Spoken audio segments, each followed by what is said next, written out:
Pertanyaannya, apakah malam hari nanti atau dini hari nanti Timnas Garuda bisa mengakhiri puasa kemenangan lawan Singa Mesopotamia Irak? Kita ulas bersama analis sepak bola Roni Pangemanan. Bung Ropan, selamat malam. Selamat malam, Audrey. Iya, Bung Ropan, ini kan secara peringkat FIFA, Irak dan Arab Saudi ini hanya terpaut selisih satu saja, tipis banget ya. Nah, pertanyaannya bagaimana pertandingan malam hari atau dini hari nanti bakal lebih beratkah ketimbang lawan Arab Saudi kemarin?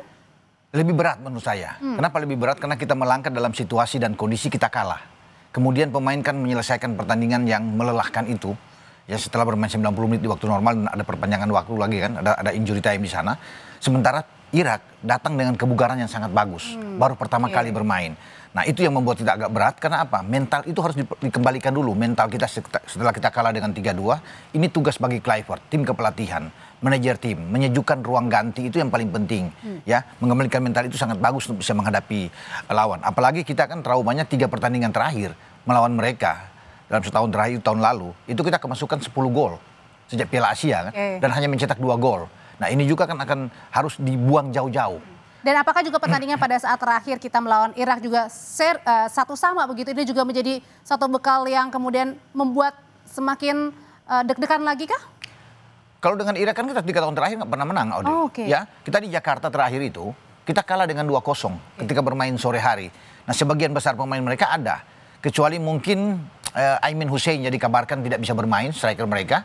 Kalau memang itu benar, ini walaupun bukan kabar bagus karena Irak kan punya pemain-pemain bagus ya, dan Ali Jasim yang mencetak gol di Jakarta. Nah mereka juga akan ada dalam pertandingan ini, dan pasti Irak tahu mereka bisa saja menjebak kita dengan membuat kita terlalu bernafsu untuk keluar menyerang, dan mereka akan mengcounter kita dan bisa membuat gol, karena bagi mereka bisa membuat gol ke gawang kita itu akan sulit bagi kita untuk bisa. Tapi pertanyaan pada saat kemarin Irak melawan Thailand kan ini juga cukup kurang bagus sulit, ya. Nah pertanyaannya, apakah ini kemudian punya kesempatan kita juga bisa menang lawan Irak? Bukan cuma lawan Thailand ya, sebelumnya melawan Hong Kong juga mereka susah payah sekarang. Hong Kong lebih bikin gol dan mereka baru comeback dengan 2 gol kan. Di final juga dengan 1 gol yang mereka dapat. Tapi kan kita tidak bisa menjadi acuan di situ. Karena komposisi pemain itu kan akan berbeda ditampilkan oleh Graham Arnold sebagai pelatih. Itu hanya evaluasi ketika mereka ikut di Kings Cup ya. Pasti akan ada pemain-pemain terbaik yang sudah dipilih, sudah dirancang. Dan mati-matian pasti ya dini hari ini ya. Betul. Oke, Bung Ropan, ini untuk bisa menang kan kita butuh formasi serta taktik yang jitu ya. Nah sekarang kita akan coba lihat prediksi starting line up lawan Irak dini hari nanti, kita lihat. Nah ini prediksi line up timnas kita nanti melawan Irak. Ada Ole Romeni yang tetap mengisi depan, kemudian ada Orot Mangun, Kambuaya, Joy Pelupesi, dan di belakang ada Kevin Dix, Rido, dan juga JIC serta Verdong, dan tetap kipernya adalah Martin Pas. Dari gambaran ini kan menjelaskan bahwa Kluivert sebagai pelatih tetap akan mempertahankan dengan 4 back flat. Sama seperti lawan Arab kemarin. Jadi tidak mengubah dengan 3-4-3 sebelumnya dengan 4 back. Kalau lihat dari formasi ini memang mengembalikan Kevin Dix di kanan, ya menggantikan posisi Yakob, dan Rido yang tidak tampil kemarin bermain dengan JIC. Tetapi kalau ini kan agak rentan juga. Kalau melihat dengan pertandingan melawan Arab, ada 17 tembakan mereka, 10 on target yang mereka dapatkan. Nah ini harus hati-hati bagi apa yang paling perlu harus diwaspadai kalau gitu di? Iya, karena Irak kan punya pemain-pemain tengah justru yang bagus. Depan mereka tajam, ya. Ali Jasim juga bagus, mereka bermain depan. Muhannad Ali juga Ibrahim Bayas di tengah, Iqbal bagus, Osama Rashid juga pemain-pemain yang hebat. Jadi ini pertarungan antara Pelupesi dan Tom Haye yang harus kuat benar-benar bermain di sini dengan formasi 4-2-3-1. Kali ini kan lebih menyerang, lebih attack kalau kelihatan di sini untuk bisa mencetak gol. Jadi menurut Bung Ropan sendiri harusnya formasi yang lebih baiknya seperti apa nih? Ya, tergantung dari pelatih Kluivert. Kalau saya memilih bahwa kita harus kuat di belakang. Kuat di belakang itu adalah mengembalikan JIC, Rido, dan Justin Hubner untuk bisa bermain di belakang. Kevin Dix dan Verdong tetap bermain. Cuma Kevin Dix dan Verdong akan naik ke depan mendampingi Pelupesi dan Tom Haye. Berarti kalau sini Kambuaya yang harus duduk di bangku cadangan, karena ada Ole Romeni, Ragnar Orot Mangun, dan Jonathan yang akan bermain.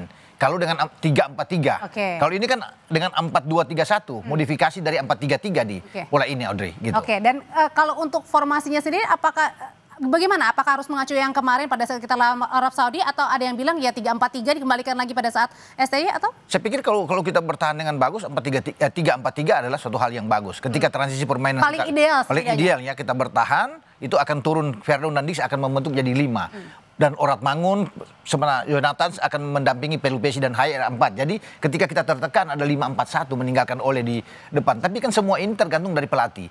Kalau dia masih bertahan memang dengan ini bagus sebenarnya. Dengan 4 ini, dengan Ridho ada, oke ya. Kita butuh gol karena ada Kambuaya di sana untuk bisa membantu Ole Romeni dan ada Jonathan di kanan dan Orat Mangun. Kalau di lini tengah sebenarnya apakah harus ada pertambahan atau pergantian pemain di antara Kambuaya, Tom Haye dan Joey Pelupesi? Kalau ini kan lebih menyerang, kita bisa melihat lebih attack sana dengan Pelupesi dan Haye. Nah kembalinya Haye itu ada untuk mengatur ritme di tengah. Kita butuh orang yang hilang kemarin melawan Arab Saudi. Siapa itu, Bung? Nah Haye yang akan bermain kemarin kan Mark Klok yang ditampilkan. Sekarang Haye itu harus dari pertama. Kalau kita ingin lebih kuat sebenarnya kita punya Nathan Cho. Nathan Cho itu bisa bermain di sana dengan Ricky Kambuaya akan cadangan. Ya, tetapi semua kembali ke Patrick Kluivert yang akan melihat sini. Apakah dia mau memainkan dengan Tanco dan mengorbankan Ricky Kambuaya atau tetap dengan Ricky Kambuaya bermain? Karena Ricky juga pemain yang bagus gitu. Oke, tapi kalau pada saat pertandingan kemarin sebenarnya klop nggak sih antara Tom Haye dan juga Pelupesi? Tom Haye kan masuk di babak kedua ya kalau bisa melihat. Karena permainan Pelupesi itu tidak sejalan bagus dengan Mark Klok sejak awal. Makanya di babak pertama itu agak kalah total di tengah kita. Ya karena komposisinya kan berbeda. Ada Beckham yang bermain di sana juga.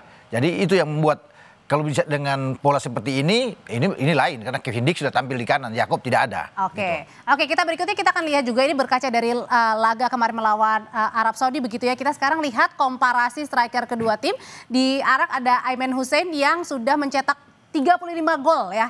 Dan juga sudah beberapa kali menjebol gawang Indonesia, Bung Ropan. Nah sementara kita juga punya Ole Romeni yang perannya ini semakin terlihat di timnas Indonesia. Lalu pertanyaannya apa yang harus diwaspadai dari sosok Aiman ini? Ini punya tinggi 189, tapi kabarnya dia cedera katanya. Kabarnya terakhir info dia tidak main ya. Tapi kalau dia bermain ini pemain paling berbahaya. Di Jakarta dia bisa membuat gol, penalti. Melawan Indonesia di GBK ya. Kita bermain dengan 10 orang ketika Jordi saat itu kartu merah. Nah ini pemain yang berbahaya, tinggi, sundulan dia juga bagus, bola-bola atas. Sudah unggul itu ya? Ya unggul, ya punya bagus lah kalau untuk seorang predator di depan. Tapi ketika dia dikabarkan tidak ada, jangan dulu senang buat kita.